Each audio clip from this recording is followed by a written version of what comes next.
The Hidden Edge. The stars watched in silence as humanity played its long game. For 70 years since first contact, Earth had maintained an elaborate charade. To the galaxy at large, humans appeared as plucky underdogs, scrappy innovators with outdated technology and primitive starships, held together by determination and clever engineering.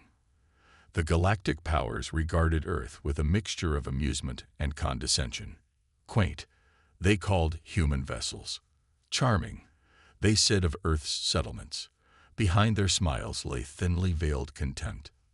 This was exactly as Earth wanted it. Captain Rhea Chen stood on the observation deck of the EDS Thunderchild, her dark eyes reflecting the distant stars. The ship hung in the shadow of Titan, hidden from casual observation. Unlike the ramshackle vessels Earth paraded before the galaxy, Thunderchild represented humanity's true technological achievement, a warship with capabilities that would shock any watching eyes. "Status report," she said, her voice calm despite the tension thrumming through the ship. Commander Adayemi checked his console. "The Vedari fleet has crossed Neptune's orbit, Captain. 17 capital ships, 40 support vessels. They're maintaining communication silence." Chen nodded. The Vedari Collective was among the most aggressive expansionist powers in this sector. For decades, they had regarded Earth as a potential resource cache.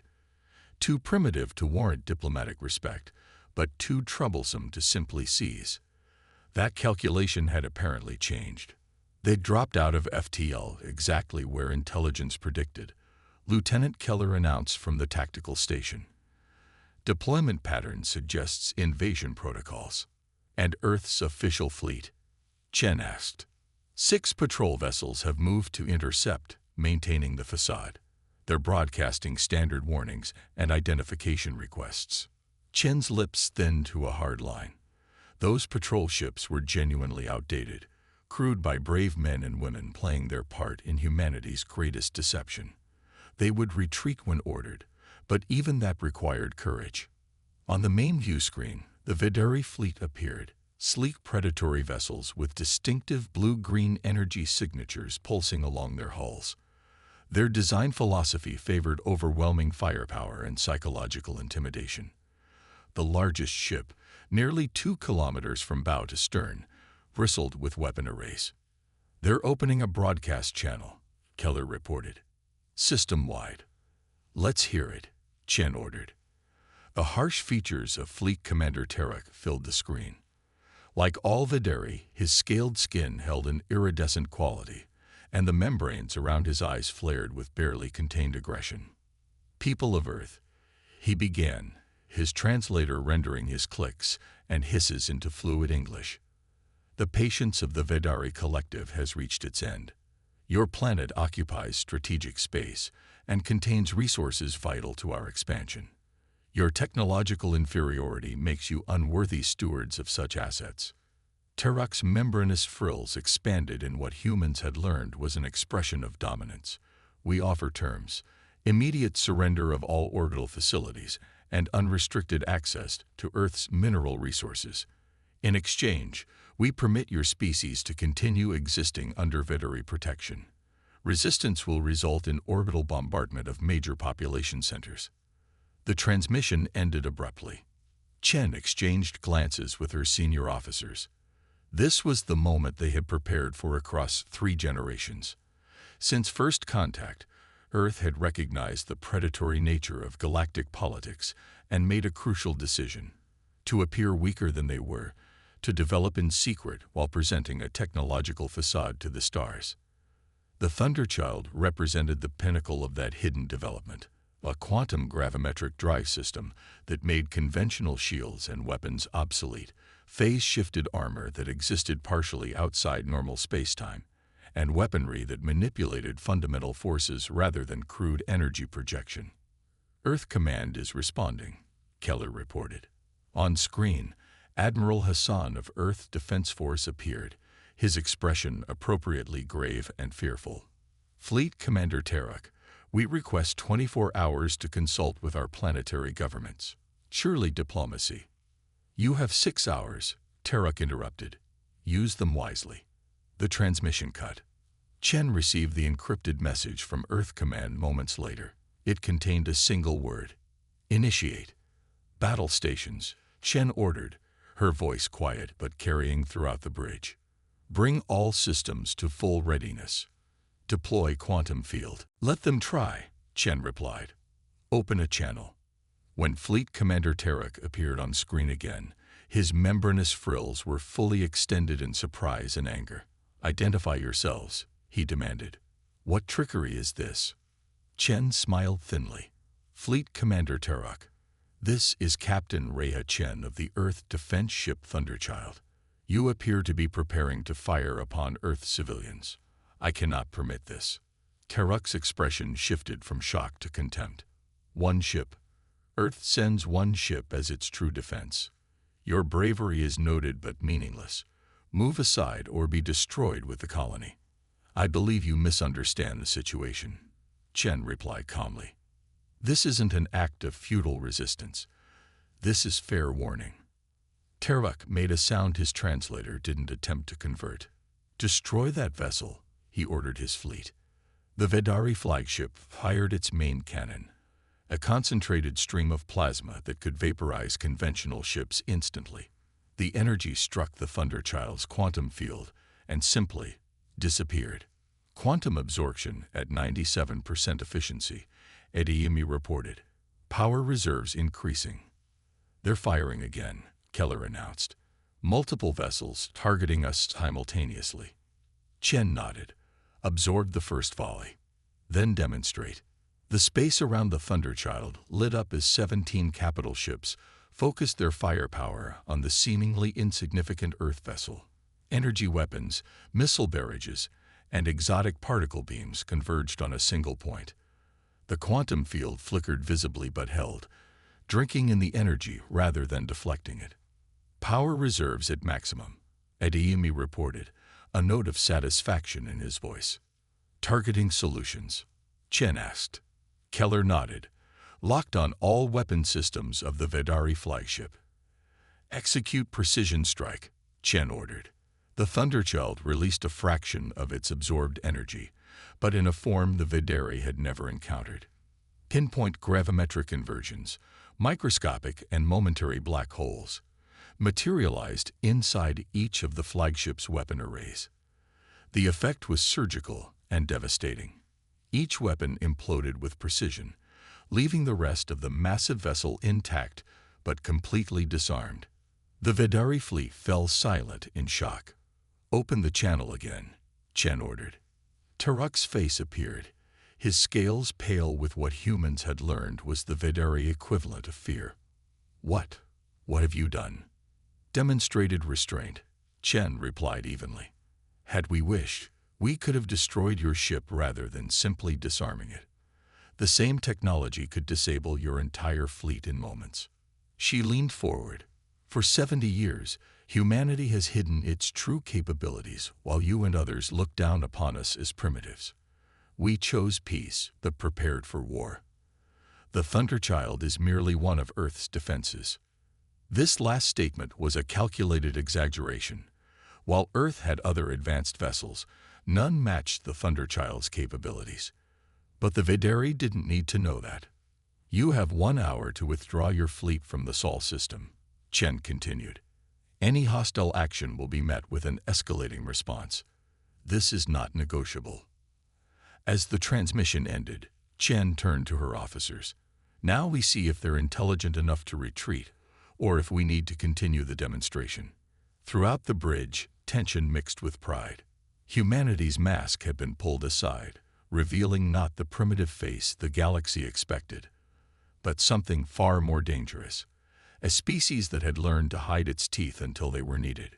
Shattered illusions. 1 hour stretched into 2 as the Vedari fleet remained motionless, weapons powered down, but making no move to retreat. Captain Chen watched the tactical display with practiced patience. The standoff was a calculation on both sides, the Vedari attempting to determine if the Thunderchild was truly as capable as it appeared, and humanity unwilling to reveal the full extent of their technological deception until necessary. Their powering up communications array, Lieutenant Keller reported. Long range, directed toward Vedari space. Chen nodded. As expected, they're calling for reinforcements. Commander Adeyemi looked up from his station. Should we prevent the transmission? No, Chen replied. Let them call. Phase 2 begins when their reinforcements arrive. The Thunderchild maintained its position between the Vedari fleet and Earth, behind the quantum gravimetric shields that rendered the ship virtually invulnerable to conventional attacks. The crew remained at battle stations, alert and ready. 12 hours later, space tore open as 5 massive Vedari dreadnoughts emerged from hyperspace, each 3 times larger than the flagship of the original fleet. These were not mere invasion vessels but planet killers, designed to shatter worlds that refused Vedari dominion. New fleet is hailing both the original Vedari formation and broadcasting to Earth, Keller announced. On screen, Chen ordered. The face that appeared belonged to Grand Admiral Jovek, the highest military authority in the Vedari collective.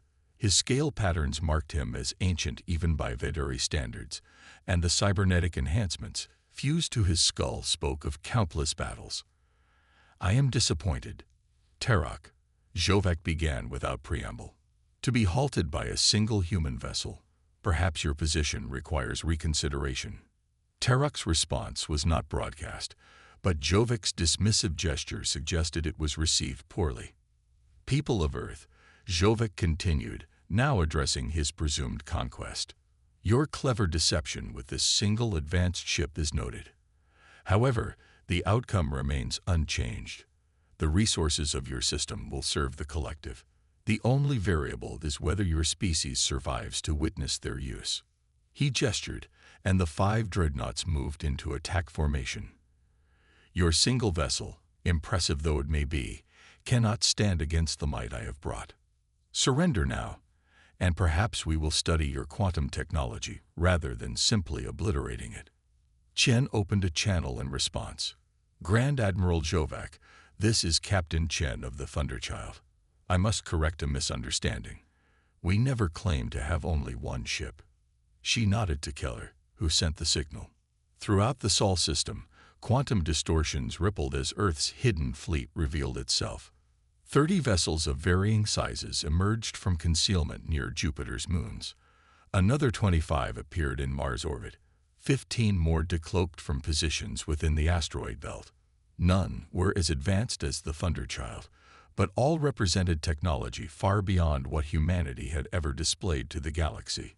Each incorporated elements of the quantum gravimetric systems that made the Thunderchild so formidable, though in more limited applications. As you can see, Chen continued, humanity has maintained multiple layers of deception.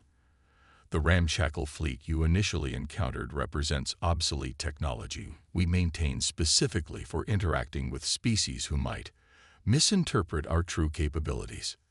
Jovek's membranous frills contracted in what humans recognize as the Vedari expression of rage. Impressive theatrics. But numbers alone will not save you. My dreadnoughts carry planet-killing weaponry. Your quantum tricks cannot absorb such power. Perhaps, Chen acknowledged, but we have no intention of simply absorbing your attacks. She turned to Commander Adeyemi. Initiate targeting protocol Omega. Coordinate with the fleet. Across 70 Earth vessels, quantum targeting systems locked onto specific vulnerabilities in the Vedari dreadnoughts, not their weapons, but their propulsion systems and power cores. Unlike the precision disabling of weapons that the Thunderchild had demonstrated earlier, this would be a crippling strike. Grand Admiral, Chen said, her voice carrying the weight of 70 years of human preparation, we have offered you the opportunity to withdraw. That offer expires in 30 seconds. Jovek made a sound of derision. You bluff. No developing species could hide such advancement. Fire. The 5 dreadnoughts released their primary weapons, concentrated beams of exotic particles designed to shatter planetary crusts. The energy output was orders of magnitude greater than anything the first Vedari fleet had deployed. Quantum field at maximum, Adeyemi reported as the attacks converged on the Thunderchild. Structural integrity holding, but we can't absorb this level of sustained fire for more than 10 minutes. Chen nodded. We won't need 10 minutes. All vessels, execute Omega Strike. 70 ships fired simultaneously, not with conventional weapons, but with targeted quantum disruptions that temporarily altered the fundamental forces within specific sections of the Vidari vessels. The effect was catastrophic but controlled. Propulsion systems failed, power cores went offline, and weapon systems imploded. Within moments, the 5 mighty dreadnoughts drifted powerless, their threatening silhouettes transformed into darkened hulks. The original Vidari fleet, witnessing the effortless neutralization of their most powerful reinforcements, began powering up their engines to flee. They're attempting to reach jump points, Keller reported. Chen considered for a moment. Allow all but the flagship to depart. Disable Tarak's engines. As the majority of the Vidari fleet scattered in retreat, the Thunderchild executed another precision strike, leaving the Vidari flagship adrift. Open a channel to both Tarak and Zhovek, Chen ordered. The split screen showed both Vidari commanders, Zhovek surrounded by emergency lighting on his powerless dreadnought, Tarak clearly furious on his stranded flagship. Gentlemen, Chen began, consider this a formal introduction to humanity's actual technological status. For generations, we have observed the predatory practices of dominant species in this sector. We chose to appear weak while developing defenses that would ensure our survival. She leaned forward. The Vidari Collective will immediately recognize Earth's sovereignty and a protective zone extending to the Kuiper Belt. You will share this information with all spacefaring civilizations. Earth is not prey. You expect us to become your messengers. Zhovek spat. I expect you to act in the interests of Vidari survival, Chen replied coldly. We could have destroyed your vessels rather than simply neutralizing them. That restraint should not be misinterpreted as weakness. She gestured to Keller, who transmitted a data packet. We're providing specifications for a quantum beacon. Once constructed on your vessels, it will allow us to restore minimal power so you can return home.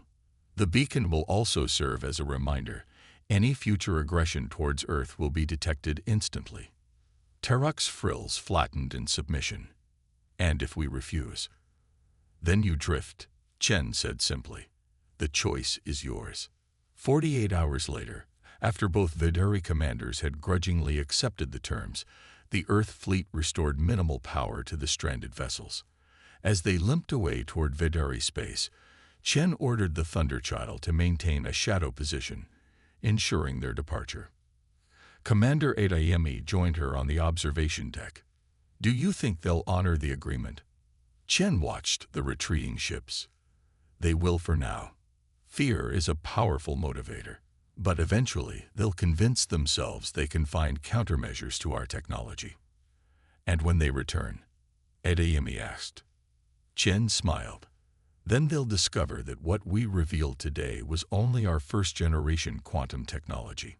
The true capabilities of the Thunderchild remain our secret. She turned to look at Earth, glowing blue and serene in the distance. For thousands of years, humanity fought itself, divided by borders and ideologies. First contact united us in a way nothing else could. We recognized that in the vastness of space, human differences were insignificant compared to the threats we might face. The greatest deception wasn't our technology, Adayemi observed. It was letting the galaxy believe we were still divided and primitive in our thinking. Chen nodded. The galaxy assumed our technological inferiority reflected intellectual limitations. They never considered we might be hiding our true nature. As the Thunderchild turned toward Earth, news of the confrontation spread across human colonies throughout the solar system. The long charade was over. Humanity had revealed itself not as the galaxy's newest victim, but as its most deceptive predator. A species that had learned to bare its teeth only when necessary, but whose bite could shatter empires.